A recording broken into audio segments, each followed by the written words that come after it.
Olá, hoje eu quero falar com vocês sobre os tipos básicos do Rust. O que são tipos básicos?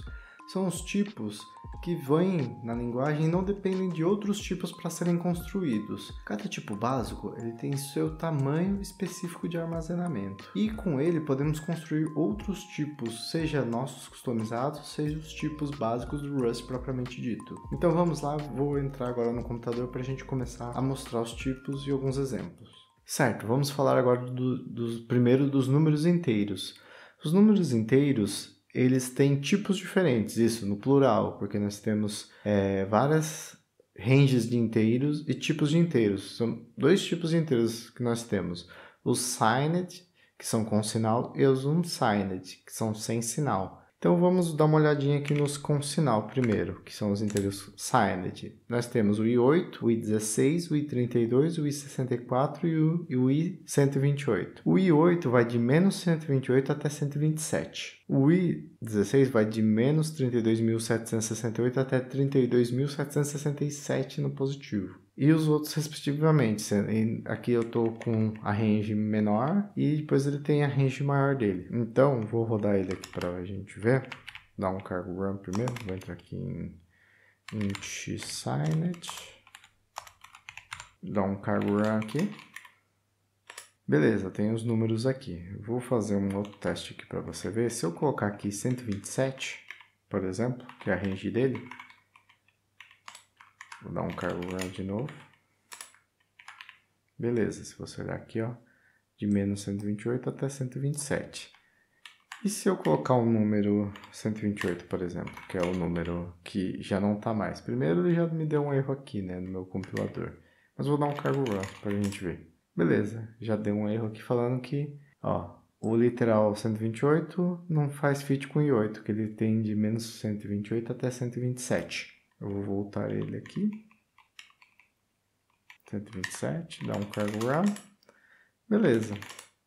Funcionou. Agora eu vou para os int unsigned. Vou sair aqui do meu editor. Vou voltar aqui e vou para int unsigned. Vou entrar aqui no main. Então nós temos agora os com sinal.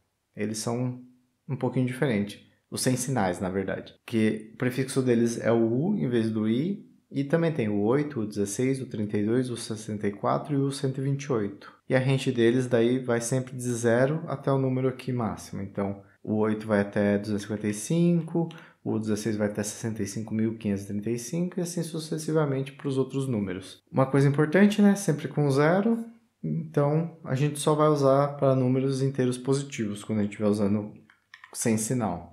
Dá um cargo run aqui no meu unsigned e beleza, imprimiu todos os números aqui para mim. Bom, tem um outro tipo que eu não falei ainda que é o tipo usize ou isize. Tem os dois tipos, né? Um para inteiros com sinal e outro para inteiros sem sinal. No caso, isize com sinal, usize sem sinal. Eu vou entrar aqui num outro exemplo que é o int usize. Então, para que serve o size? Ele é uma forma da gente representar em 32 bits e 64 bits. Só falando um pouquinho de 32 e 64 bits, esse é o número de bits, né, que o processador trabalha. Os processadores mais antigos trabalham só em 32 bits, os modernos em 64. Isso são o número é o tamanho, né, que o processador pode processar de cada palavra e também, consequentemente, também corresponde ao tamanho de RAM que ele trabalha. Com 32 bits, o máximo que ele consegue chegar a 4 GB.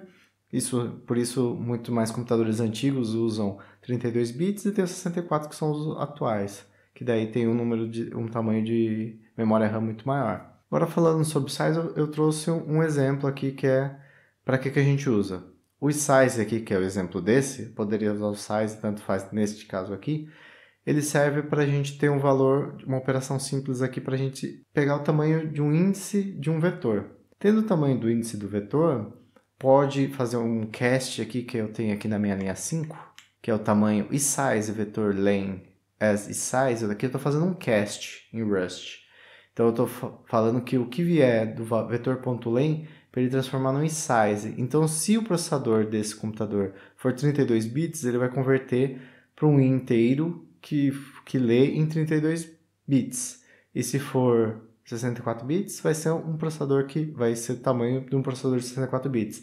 Isso faz com que a gente pode ter a mesma operação sem precisar recompilar o programa, porque ele vai conseguir trabalhar nos dois tipos de arquitetura de processadores. Então eu vou rodar ele aqui, mas basicamente o que esse programa faz, né? Que eu não falei. Ele pega o tamanho do vetor, que é o que eu mostrei aqui nessa linha, e imprime o tamanho do vetor, depois faz um novo tamanho pegando o tamanho do vetor e somando mais 10. Esse é só um exemplo bem simples para exemplificar. Eu vou fechar ele aqui, mas eu vou abrir ele aqui. Vou dar um cargo run. Beleza, aqui, ó. Se nós olharmos essa linha aqui, ó, o tamanho do vetor é 5. Se adicionar 10, o novo tamanho do vetor é 15, que é o exemplo do código. Então, o próximo tipo que nós vamos trabalhar agora é o float. Eu vou entrar aqui no projeto de float.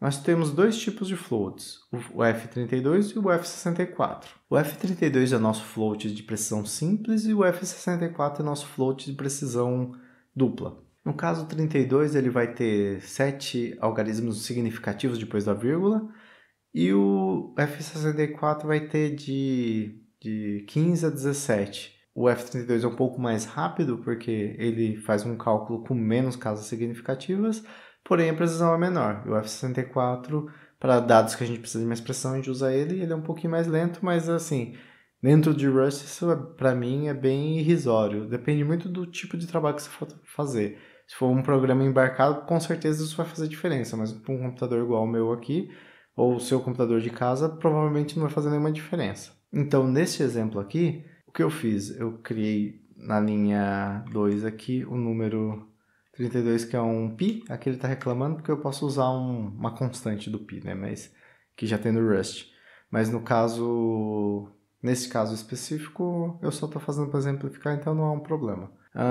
Eu tenho aqui, aí eu tenho um outro número também com as casas significativas. E eu tenho o de 64, que daí tem uma precisão maior, então a gente consegue ter um número maior também. Não vou fechar ele aqui, vou abrir o primeiro aqui. Vou dar um cargo run para mostrar o programa. Basicamente aqui, ó, imprimiu os números. Vou voltar agora, vou para o próximo tipo que a gente vai falar, que é o char. O char é o tipo caractere, que é o tipo mais básico do Rust. Eu sei que no Rust tem string e o str, que é outro tópico que a gente pode falar mais à frente, não nesse vídeo, mas no próximo. Mas eles são derivados do tipo char. Tanto o str quanto o string é uma sequência de caracteres.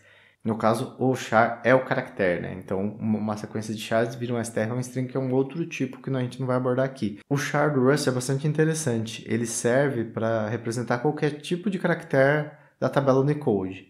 Então, eu posso, aqui nesse primeiro exemplo, aqui desse meu primeiro print, ele está mostrando a letra A. No segundo, ele está mostrando um caractere aqui que é representado por esse U76E, entre chaves, que é da tabela Unicode. Esse código representa o kanji Megane, que é um kanji japonês. Aqui está o emoji do sorriso, e também os emojis estão na tabela Unicode, então eu consigo representar eles no Rust. Vamos rodar ele aqui, dar um cargo run.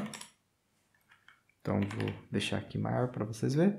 Então, ó, imprimiu a letra A, imprimiu o kanji que eu queria e imprimiu o meu sorriso. Então, aqui nós temos os 3 caracteres que eu consigo representar no Rust. Claro, se eu quisesse representar um caractere arábico, chinês, qualquer tipo de caractere que esteja dentro do Unicode, eu consigo representar dentro do Rust. Agora vamos para o próximo exemplo e o nosso último exemplo, que é o mais simples, que é o Boolean. Eu tenho verdadeiro e falso. Então, a representação de verdadeiro no Rust é true e falso é false. E diferente de outras linguagens que, por exemplo, você poderia representar verdadeiro e falso com 0 e 1 ou com null, se o número for null, ele é falso, se tiver alguma coisa true. O Rust não trabalha assim. O Rust sempre vai ter que ter um booleano true ou false. Até algumas versões anteriores do Rust você conseguiria fazer um 0 e 1, por exemplo, se não tiver o número 0 vai ser falso, mas agora nas últimas versões do Rust isso já não existe mais, então você só trabalha com verdadeiro e falso. Então eu vou rodar aqui o programa, verdadeiro é igual a true, falso igual a false. E era isso que eu queria mostrar para você. Se você curtiu e quiser mais conteúdo sobre o Rust, dessa parte mais básica, coloca aqui no comentário, Fale o que você quer saber sobre o Rust, eu posso criar um vídeo através da sua sugestão. Também, se você quiser aprender mais sobre o Rust, eu tenho um curso também, vou deixar no link na descrição, na Udemy. E se você não tiver dinheiro também, ele tem uma versão escrita que você pode acompanhar, eu estou ainda terminando de ajustar ele. E o curso também ainda está em construção, então eu ainda estou produzindo o curso, mas se você quiser participar da produção, eu ficaria muito feliz. Se quiser entrar no grupo do Discord, também o link na descrição para você acompanhar.